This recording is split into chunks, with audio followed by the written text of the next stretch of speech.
Des scientifiques viennent d'annoncer avoir démontré l'existence d'un nouveau continent géologique sur Terre. Nommé Zealandia, il se trouverait au niveau de la Nouvelle-Zélande et de la Nouvelle-Calédonie, mais serait majoritairement submergé.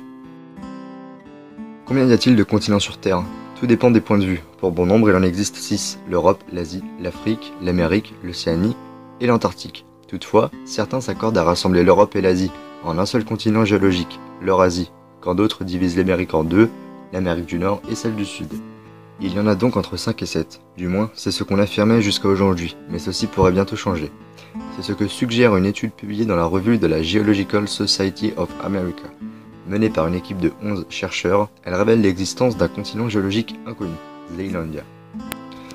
D'après les géologues, ce continent s'étendrait sur quelques 4,9 millions de kilomètres carrés, soit un peu plus que l'Inde, et se cacherait dans l'océan Pacifique, au niveau de la Nouvelle-Zélande et de la Nouvelle-Calédonie, dont son nom de Zealandia. Mais si la découverte paraît incroyable, elle n'est pas soudaine. Le concept de Zealandia avait déjà été évoqué par le passé, mais il ne désignait alors pas un vrai continent. Il réunissait la Nouvelle-Zélande, la Nouvelle-Calédonie et toute une collection d'îles. Grâce à la nouvelle étude, les géologues ont démontré que toutes ces îles sont en réalité loin d'être isolées. Elles sont même connectées par des morceaux de croûte submergés. Ce n'est pas une découverte soudaine, mais une réalisation progressive. Il y a 10 ans, nous n'avions pas l'accumulation de données ou la confiance d'interprétation nécessaire pour écrire ce papier, notent les auteurs dans leur étude. Pour en arriver là, ils ont considéré tous les critères qui permettent de définir un continent et ont cherché à savoir si cela s'appliquait pour Zealandia.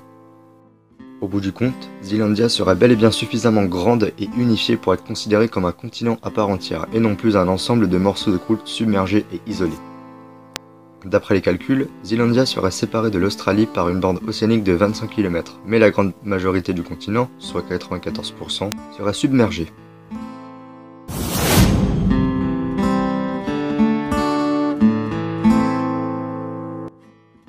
Des scientifiques américains ont imaginé un plan pour recongeler l'Arctique grâce à des pompes éoliennes. Un projet particulièrement coûteux mais qui pourrait venir en aide à la calotte glaciaire du pôle Nord dont l'état actuel préoccupe de plus en plus.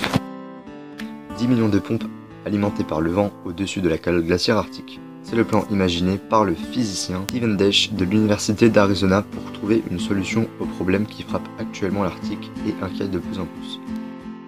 L'objectif du plan? Épaissir la calotte en hiver et réduire la fonte en été. Une glace plus épaisse signifierait une glace qui tient plus longtemps. Cela signifierait que le danger que toutes les glaces de l'Arctique disparaissent en été serait considérablement réduit, a affirmé à The Observer Steven Desch, principal auteur de l'étude publiée dans la revue Earth Future. Plus en détail, leur méthode consiste à installer ces pompes afin de transporter l'eau plus froide des profondeurs à la surface. Cette eau gèlerait alors plus rapidement.